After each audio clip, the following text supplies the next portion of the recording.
What is up, guys? It is the Blue Bloods here, and man, we had one of our. This is probably going to be one of our most requested, viewed interviews out there, man. I know a lot of you Jackson State fans have been wanting to hear from this guy. It's the freshman sensation, led the SWAC in receiving touchdowns this year. Former four-star recruit Malachi Wideman will be lighting up the basketball court this spring as well, man. Malachi, appreciate you coming on the show. Man, nah, thank you for allowing me to be here with you, and get another opportunity to show the people, what type of person I am, and some of my dreams and some of my aspirations. Absolutely, man. And so let's go all the way back to your recruiting process, man. A top 120 player in the country, one of the most highly recruited wide receivers in the country. For you, though, walk me through your recruiting process. Who was on you the earliest and who was recruiting you the hardest out of high school? Florida State, of course, through the end.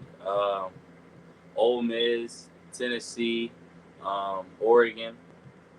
Um, yeah, those were definitely the schools that were definitely showing me a big push and definitely opening my eyes to some great possibilities, to come up and do in the university. So I would say those schools the most definitely. And of course, you being a two sport athlete is a huge part of what made you such a highly ranked recruit. How important was it to you that the school you committed to allowed you to be a two sport athlete?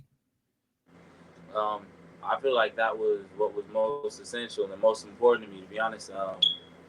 Not being able to go in and do what I've always dreamed to do. Be a collegiate athlete and be a dual sport athlete. You know, I definitely could test your humility and you're humble about you. So just I definitely say yeah, that's the biggest thing right there. I like it, man. And so, kind of break this down for me. In your mind, does being a really great basketball player and a great football player help you in the respective sports? And how does the preparation for each of those sports separately help you in the other sport? Um, they both go hand in hand. I mean, they definitely keep me out of trouble. I could say they keep me busy. So yeah, just waking up every day with a purpose. Waking up every day knowing that I have to work a little bit harder and critique myself a little bit harder for the time that I do dedicate when I do go to those sports. When I'm in football season, I try to go all in on football, but I always get up like you feel me, form shots, and try to keep in some of the fundamentals because a lot of basketball comes real simple to me.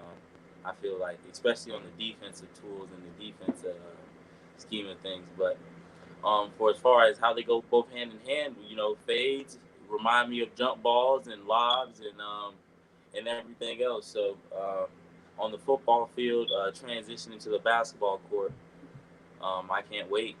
I get to show off more of my speed, more of my quick movement. I feel like more maybe in basketball, and of course, I guess people will also get a chance to see what type of personality I have on the court. As far as being a dog and trying to be a floor general. I like it, man. I can't wait to see all the basketball highlights. Your high school highlights are, I know they went viral after you committed to Jackson State. A lot of people were like, man, this kid is going to be a star on both the court and the field. But everyone knows you committed to Tennessee, entered the transfer portal after your first year. How different was your recruiting experience in the transfer portal compared to your high school recruitment? Oh man, it was a complete change. Only I feel like mostly because I feel like COVID. COVID was a strange year.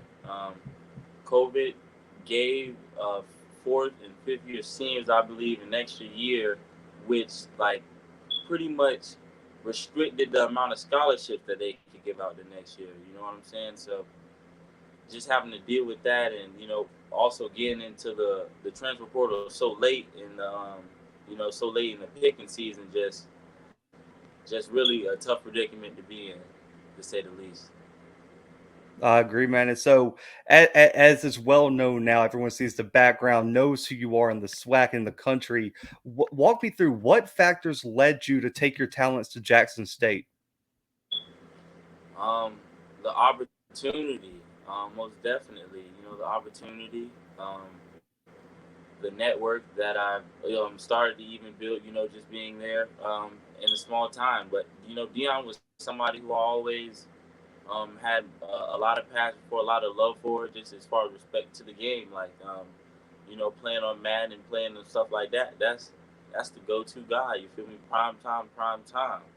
So just being able to be coached by somebody like that of that nature, it's only a blessing. Only a blessing to be able to learn from somebody who's at the milestone of where I'm trying to go. Oh man, I like it. And listen, it paid off, man. I just mentioned led the SWAC in receiving touchdowns. You guys are SWAC champions, made the Celebration Bowl. For you, what were your biggest takeaways from the season, and how would you look at Jackson State's season as a whole this year? I definitely think we put on a very good season. I think we surprised a lot of people. Even held up the standards of many people who had high standards of us. Of course, we wanted to go undefeated. We all see that as something that could easily be possible. So that's something that we're building towards, of course, and just getting better. Just making sure we're stronger at some of the weaker spots that we were this year. I think will be our biggest thing, and everything else will definitely be history on our sides of things, man.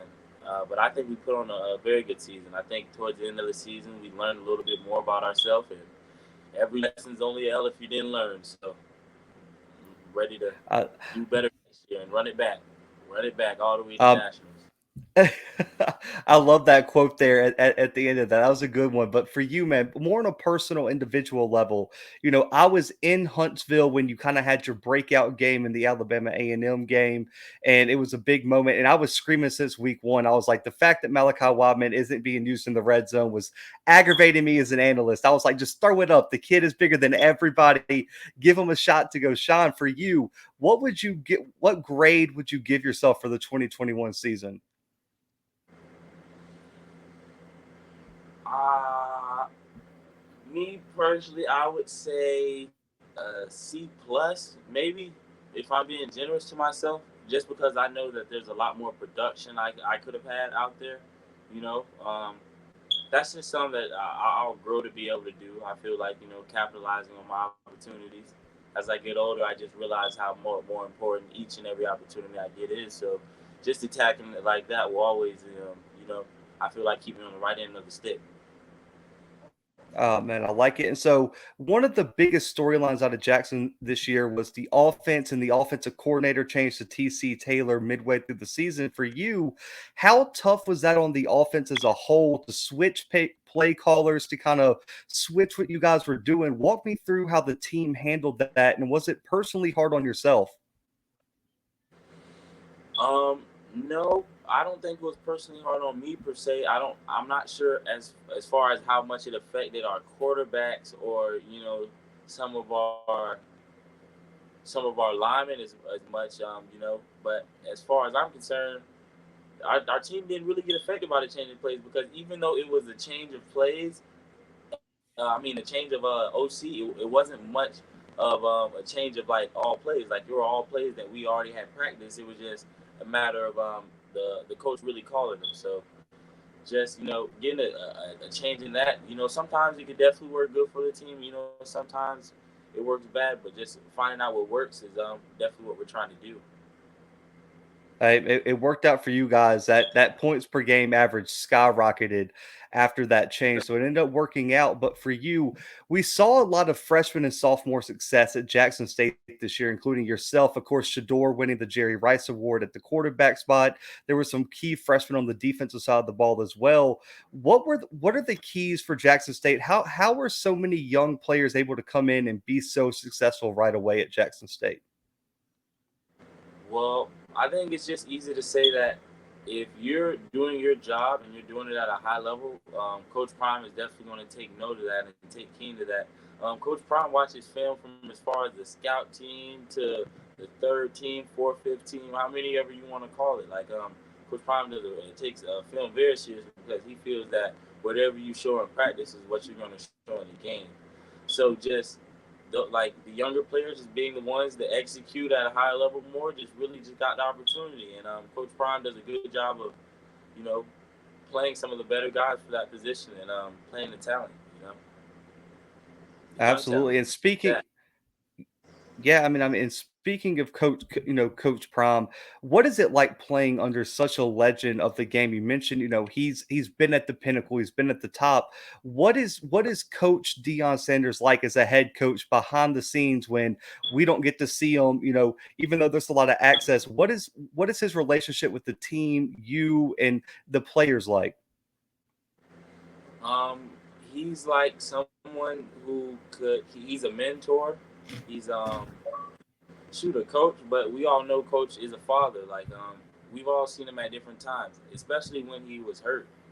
When Coach got hurt and he stepped away for our team, what I believe it was like a full month. Like the whole team felt that. So just being that close with our coach and knowing that he was in the hospital, that definitely messed with the team. But we were still working hard for him. But it's nothing like his presence. He has such an energetic presence. Uh, he treats his coaching just like how he used to treat his play back in the day. So Coach Prime, you know, he's the best, man. He's the best, man. Nothing but love A- for him, man. And and he won the Coach of the Year award as well. So there's a lot of people who are buying into the exact same thing you're saying now. And finally, before we get to know Malachi Wideman as the player, the athlete, the student, the last thing here about your freshman season, what were some of your biggest challenges during your freshman year in terms of it could be off the field, on the field, just your journey to Jackson State this year? What were your biggest challenges? I would most definitely say time management. Definitely prioritizing my time. If it was even with sports, my social life, making sure I stay in touch with family. Because we all go through a struggle. Everybody might have different struggles, but we all have a struggle. And so just making sure none of that keeps away from affecting my play. It was definitely like the biggest thing for me this year. Just staying like strong minded through it all. You feel me? Through all adversity was definitely probably the biggest thing. On top of prioritizing my time, and making sure I'm working on my craft along with the grades, of course. Absolutely, man. And so for you, let's get to know you as a player and how you view yourself and things like that. So first, what do you think your biggest strengths are as a player? I feel like I bring good defensive tools. I feel like I'm active on the ball. I'm gonna take risks on defense as far as jumping at steals, but I definitely plan to make plays above the rim as well, like blocking shots, contesting shots, rebounding. Of course, I know those are all my strengths. And as far as on the offensive end, getting out in transition, um, playing above the rim, um, and just shooting and taking open shots and making open shots. That's what I think will definitely help my team at this year and this point in time. Oh man, I like it. And so, back to the football field, and you could throw some basketball film study in here too. I always like hearing how players analyze film. When you turn on the film for a defense, man, who are you looking at? What are you looking for? Walk me through your film breakdown during the week. Um, Usually well, as far as a wide receiver standpoint, you don't really necessarily have to watch. I feel like a lot of film on your defense because most defenses, as far as defensive players, you gotta always have that mindset like nobody can't stop you. Not saying that you can't respect people's game. You respect people's games by making sure you execute what you have to do at a high level. You know what I'm saying? But as far as watching one, no, but as far as watching schemes, like making sure that if I know I have to break across the field on a post or a post curl, just knowing where the cornerback is at when I leave him and break into my route, where the safety's at, and where maybe the nickel or anybody who's coming out to the flats might be at. That will definitely be like one of the bigger things in the week. Just knowing who plays lazy in the secondary and just attacking people's weaknesses. Somebody who's very flat-footed and who could go on routes. We might take him out and run past him a little bit more throughout the night and stuff like that. Just making sure that we always attack people's weaknesses. Oh, I like it, man. I like it. And so, just in terms of your game, how you view yourself, what NFL wide receiver do you think you model your game after the most? Um, I know some of my favorite wide receivers: Calvin Johnson, Randy Moss, DeAndre Hopkins, DK Metcalf right now, Julio Jones. Shoot, even some of the quicker guys like OBJ. Um, you feel me? Who else? Who else be killing? Devontae Adams.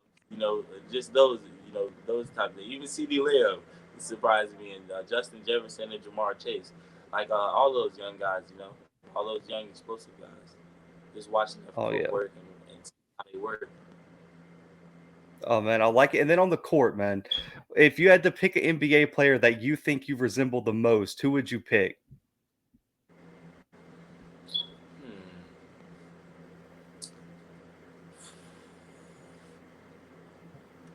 I don't know. I've watched so many people play. I feel like I maybe even stole a little bit of everybody's game, but my favorite all-time player is definitely LeBron James. Um, I'm a big D-Wade fan, KD fan, James Harden fan, Kyrie Irving fan, Steph Curry fan. So a little bit of everybody. I like a little bit of sauce from everybody. Hey, yeah, you can't do anything wrong taking from the best of the best, man. So I like that answer. So for you though, your head coach had the most famous pregame routine. He had to lay his uniform all the way out. He had everything ready for the game. For you though, man, what is your pregame routine on game days? Some pregame rituals I like to keep a little bit personal. So I might not be able to talk on that end of things, but one thing I do like to try to do is meditate before the game. You know, try to ease my mind. You know, before going to action. But besides that, man, just interacting with my teammates, just trying to be on the same page with my teammates before all games, and seeing where those guys are at to pick somebody up if they need to be down. Like that's all what I'm about right there. So just making sure me and all my brothers ready to go to work is my main objective. I like it, man. I like it. So you don't have to give away all your secrets, man. But let's say someone is playing one-on-one coverage with you on the outside. What is the number one mistake a corner can make against you? Probably playing me flat-footed.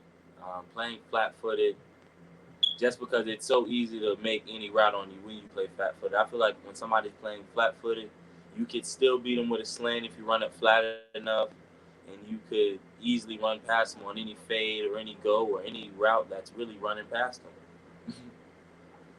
I like it. I like it. So we all know, man. Listen, I've had defensive backs on the show, notorious trash talkers. DBs are probably the worst trash talkers on the So, team by far, but based on everything. So for you, are you a trash talker during the game, or do you just let your play speak for itself? for the most part, I let the play speak for itself, but I definitely have let it. You know, there be small scoreboards within the game. You know, of course, but that's only if somebody really tries to turn me up. But usually, I'm really just celebrating with my team. I truly am. I'm really just celebrating with my team. Okay, so now we gotta put you on the spot a bit here. Who's the biggest trash talker on Jackson State? Ooh. I would probably say either Aubrey Miller or who else? Who else talks a lot of food? Definitely Aubrey Miller. I have to say Aubrey Miller. 45. Aubrey Miller. Talk shit on Eh, a regular basis. I But like it, that's man. all love. He, That's all love. But he talks the most shit every single day. Every single day. I I love it. It's because he's in all the plays, man. That guy was everywhere for you guys this year. So I guess if you're always around the ball, you have the ability to do that. So for you though, man, going into practice, I know practice has to be so competitive at Jackson State, but which DB gives you the most problems in practice? Hmm.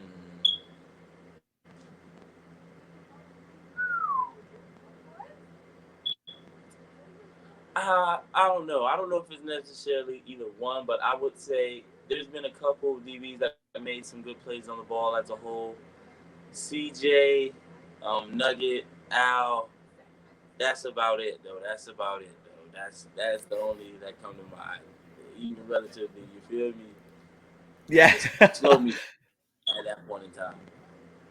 So, how competitive are practices for you guys at Jackson State? I mean, are you guys going at each other consistently, trying to make the plays? Like, walk me through how competitive practice is as you lead into a game. Oh man, competitive practice can be so competitive because the twos play against the ones play against the twos. So it's always somebody trying to prove a point when you practice like that. You know, somebody's always trying to bump up and be the next man up. And as far as I'm concerned, it's probably as competitive as can get. Sometimes we got to stay out of pads as much just because some guys really be trying to bruise some guys up. But you know, otherwise than that, nah, it gets competitive as any other. I feel like power school does too. Division One power school does too. I like it, man. And so, this was a question that I had a member submit for one of our interviews a while back, and I really like it because I really want to see where players' heads are at. If you could have one game back this season to play one more time, what game would it be? Probably ULM, but not even not even ULM though. I'd probably say that national game. Of course, the national game, but definitely ULM because we definitely were not supposed to lose to ULM. I feel like at all. Like we lost to them by all field goals. Yeah, But hey man, I mean, Jackson State almost came away with that one, man. I remember that game being so back and forth and just one or two plays separating that one. But you have a long career ahead, yeah, man. So this I, question really, I would say that one probably left the most sour. In my, I like it, man. I like it. yeah, So I for would say that. you, man, what is one FCS non-conference matchup that you would like to play before graduating? Hmm. I would love to be able to play Tennessee, but I don't think we'd ever be able to get that to happen in my time here. Maybe shortly after I'm gone though, but hmm, really any SEC team or any power Pac-12 or Big Ten school, I'd be more than happy to play against. I would love to compete against some of the top dogs again. As far as the recruiting basis goes again in college, like that's also why I went Division One just as a whole. To be honest with you, to compete at the highest level, but that's always the right path. But I'm happy the way it played out for me so far. I can tell you that. Yeah, man, no doubt. And so your first season in the SWAC, you guys played in some great environments. That Southern environment was amazing. You guys have went on the road and played some great places, and I'm sure you're going to knock some more off before you graduate. But from this year, what SWAC team had the best environment outside of Jackson State?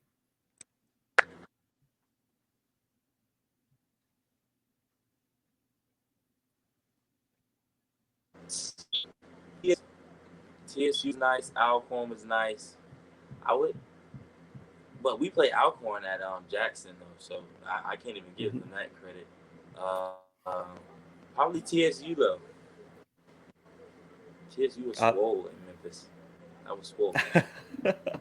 But I know some people who went to that game and they said it was insane. But real quick, man, switching to basketball season, real quick. What are your goals for the 2022 season as individually and as a team at Jackson State?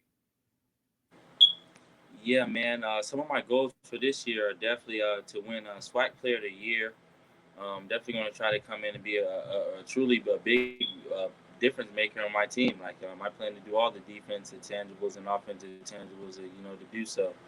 But also just winning the SWAC championship. If I don't win SWAC Player of the Year, of course, I won't be too heartbroken there. But also just being, a SWAC champion in basketball and football is, definitely one thing I'm shooting for here, and definitely something that I do think is measurable and obtainable here at Jackson State. So accomplishing that would be big this year for me. Oh man, I listen. Your first year at Jackson State to win a championship in both sports would be outstanding. And is there a team in basketball that you're looking forward to playing the most in terms of SWAC play? Hmm. I'll be excited to play in Florida for the FAMU and Bethune Cookman game the most. I feel like maybe that will probably be the game where I get the most of my family members up to it. But as far as that, every game I plan to definitely go out there with even a more of a grain of salt. But definitely those Florida games, I might be piped up for those Florida home games though for sure. I'm gonna feel home. Even if it's gonna be a away game, it's gonna be a home game for me. You know what I'm saying? Ah, man, I love to hear it. And so, before we get to my last two questions, man, I got to ask about a moment I know a lot of Jackson State fans are wanting to know about, and it's that Southern game. You guys are down all game long. The offense has been sputtering.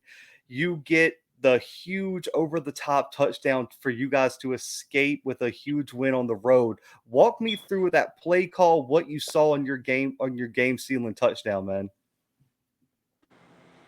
Um, I saw another opportunity for me to make a play on somebody, in man coverage, deep down the field. So just running that, and the quarterback, having the trust and faith, and me making the play was big. That's all you could ask for. Big time, big time play for big time players. That's all I could, explain it as, my guy, for real. I love it, man. So the last two questions, man.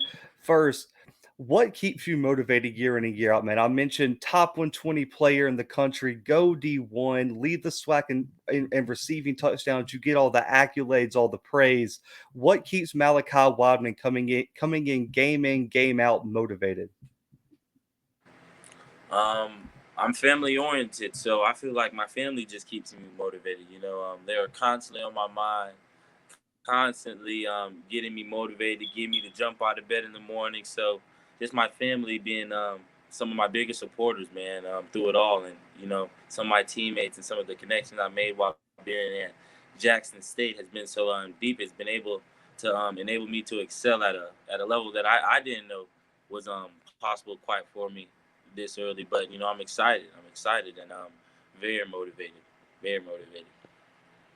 I like it, man. And this last question was really I like asking this to seniors and juniors that are about to make that transition. You're young, you got a few years, but there's already articles about you being one of the most draft eligible players at HBCUs in the SWAC and in the FCS. So if an NFL franchise asks you, man, what are we getting if we get Malachi Wadman? What do you tell them? Um, I'm going to tell them that you're going to get somebody who you're not going to have legal problems with. I feel like off the court or off the field, you got somebody who can be accountable and can be reliable as far as on the field play, of course. And you got a hard worker, family oriented guy who's going to come in and give you his all for whatever organization I'm with at the time. So just trying to make something at home, and go by day in, day out, brick by brick. Man, I love it. And listen, I appreciate you coming on here, man. I know you got a lot of things in the work regarding, NIL, the basketball season, man. You're a busy man. So for you to give me, 30 minutes on your time during the holidays, I can't thank you enough. But this time's yours, Malachi. Plug your social medias. Where can people contact you for NIL deals? If you have any, you can plug them here and give any and all shout outs you need to give, man. This time is completely yours. Appreciate you, man, for having me on. Not often do I get a chance to, always, show what type of guy I am, and also, promote my personal brand as well as yours. So, kudos to you for letting me come on, and follow me on Instagram at Mighty Mal 13. Yeah, business inquiries might be in the DM soon. I don't know if I haven't fully yet, but I definitely plan to get booked and busy in my direct DM the message. So thank you once again, my guy. Thank you. Oh man, absolutely, absolutely. But guys, listen, it's always promote the players right here on the Blue Bloods, man. Make sure to go follow Malachi on all social media. The bigger his brand gets, the more NIL deals and opportunities he gets. And ultimately, man, we want college athletes to be able to support themselves and have their own personal brands as big as possible. So, man, appreciate you, Malachi. Congratulations on your SWAC championship in your first season. I'm looking forward to watching Jackson State as you move forward and in the basketball season. But guys, for Malachi and myself, we are out.